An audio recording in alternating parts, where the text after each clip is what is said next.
On this segment of First Take, you have Stephen A. Smith and Max Kellerman. They're talking about Le'Veon Bell's, situation with the Pittsburgh Steelers. He has not yet reported to the Pittsburgh Steelers. He's still seeking a contract. Running backs in the NFL, they usually only get two pretty good contracts before the age of 30, because that last contract they get, usually runs until they're like 30, 31 years old. And most running backs in the NFL, unless you're like an Adrian Peterson or something like that, they're not going to receive a lucrative, contract after the age of 30, because most GMs and most coaches, rightfully so, do not believe a running back could be productive after the age of 30 because of all the carries and the big hits they take over the course of their career, which starts all the way back in the pee-wees, all the way to the high school level, the college level, and then the NFL, which is more vicious hits. And, they're proven to be right in a lot of respects, but usually when you run, that's why a lot of teams nowadays run a two-back offense and, kind of divvy up the carries between the two running backs. But let's see what they say. Recently, there's been a lot of question marks about how teams are perceiving him. Max, how much damage has Le'Veon done to his stock? Oh, he's helped. I don't think Le'Veon Bell has done anything to his stock right now. If the Pittsburgh Steelers will not pay him, there will be another team that is willing to pay him. Now, he set out the first, 3 weeks? So he's not putting any wear or tear on his body. He's 27 years old.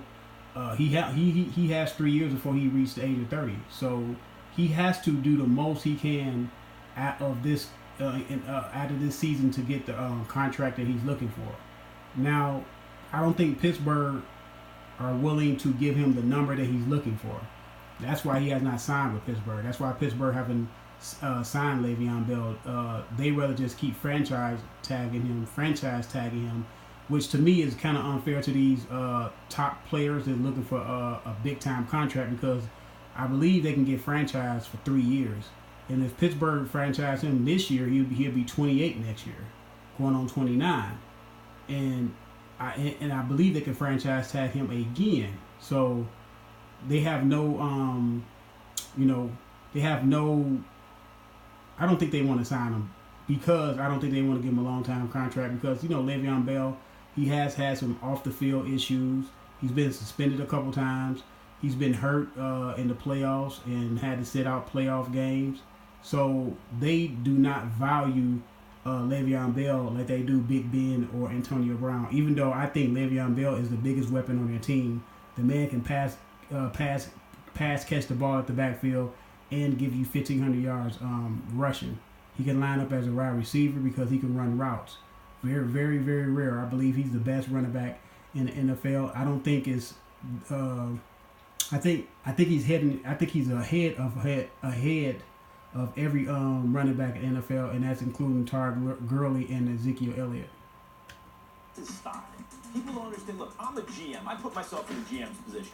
Age 26 season. They rely heavily on this guy in the run game and the pass game. Now he's in his age 27 season as his free agent, right? He's been franchised 3 times. He's a free agent. He's looking for 3 years, let's say between 40 and 50 million. Let's say he's thinking realistically 3 years, $45 million, guaranteed. And I can tell you right now, Le'Veon Bell is worth every penny of that 45 to 50 million, because of the fact that he can give you wide receiver receptions and yards, and he can give you running back yards. So he's a dual threat. I mean, he's looking to get paid like a running back / wide receiver, because Le'Veon Bell, I think he averaged about 70-something catches a year. You know what I'm saying? That's more than most wide receivers. That's probably most than over half of the wide receivers in the NFL right now today. So he wants to get paid as a dual threat, which he is a dual threat. It's all about the guaranteed money, obviously, right? And the guaranteed money is all about how many years they think they got ahead of you. Well, if he's 27, I'm thinking his age 30 season, he's not going to be worth no $15 million. Age 29 season, maybe. I don't know if I want. Now, I'm a GM. He barely played this year. His age 27 season. But that can't help him not playing this year. He had a chance to rest his body. He doesn't have all those carries on his body, Max Kellerman. Yes, it's a give and take. a lot of people, a lot of GMs out there probably will say they don't want to take him. That he may be disgruntled, maybe more trouble than he's worth. But trust me, it's a team out there that's waiting to take Le'Veon Bell and give him that 3 years and $45 or $50 million guarantee that he's looking for. Trust me, they're out there. It's probably about 5 or 6 teams, or maybe more than that. Really like his age 26 season, and his skills are so broad-based. He can block for the run. He can protect the passer. You can. That's another thing that Max Kellerman just brought up, a good point. He can play every down. He's not a 3-down back. He's a 4-down. I mean, he's not a 2-down back. He's a 3-down back. Because of the fact that he can pass protect, he can stay in there on pass plays too as well, and be a threat just by being back there. He could be a decoy. So Le'Veon Bell is the best running back in the NFL, and he should get paid as such. Todd Gurley got his contract last year, or I believe this year or last year, whichever one it was, and Le'Veon Bell should get paid. But Le'Veon Bell put a lot of this on himself by, his off the field, suspensions and things of that nature. So a lot of it has to do with him and how he represents himself. He has to be.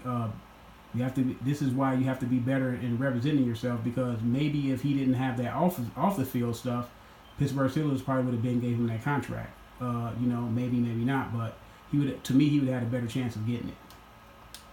Split him out wide. He's excellent out wide. You can put him in the slot. He can run between the tackles. He's totally patient. He has the kind of game that ages well, but he's been a little injury prone. So you mean to tell me you've taken most of a season of wear and tear out? I'm just putting myself in the GM's point of view, Lewis. I'm comfortable giving that guy 3 years, $45 million. Look, confirmation bias is something that every GM exhibits when it comes to free agency. So meaning this, if they like Le'Veon before this year, and there's a GM who's sitting out there waiting for him to hit the market, he's gonna like him even more because of the fact that he's gonna perceive him to have less wear and tear on his tires, and they're gonna perceive that he has maybe a longer future projection as far as his performance staying high. If teams didn't like him before this, they're not going to look at it now where he sat out the season and go, well, he has less wear and tear on his tires, because they'll point to something else. Yeah, Louis Riddick is correct in his analysis that if a GM out there likes you, and maybe a lot of these GMs wanted to draft you and Pittsburgh got you, and if they like you, they're going to give you the money. They're going to make, I'm not going to say excuse, but they're going to, put in their heads that he can do this, he can pass catch, he can take our offense to the next level. Then like he said, if it's GMs that didn't like him before, they're not gonna like him. It's not like they're gonna like him after this. So like I said, Le'Veon Bell has to do what's right for Le'Veon Bell. If he get on the field, get hurt, he can't get that big contract, then everybody's saying, oh, poor Le'Veon Bell. But see, this is why you have to take your career in your own hands. He has one chance to get one last good contract. And to me, he should take every precaution, and he should ride this out as long as he can. I know, I think he's getting fined something like $900,000 a game. To me, that's kind of like, it's not peanuts, but it's peanuts compared to what kind of contract he can get if he step on the field. He gets hurt. That contract, that $45-50 million guarantee, he can kiss that goodbye. So, sometimes you have to lose a little to gain a lot. So I hope Le'Veon Bell do what's best for him. He shouldn't feel pressure or let anybody pressure him, like the fans or his teammates, because trust me, if your teammates were trying to get their money, they wouldn't want you to talk about their money. Like Antonio Brown was trying to get his money a couple years ago, and he was sitting out and all this stuff and being disgruntled, and now he was one of the main ones talking about Le'Veon Bell need to show up to the team.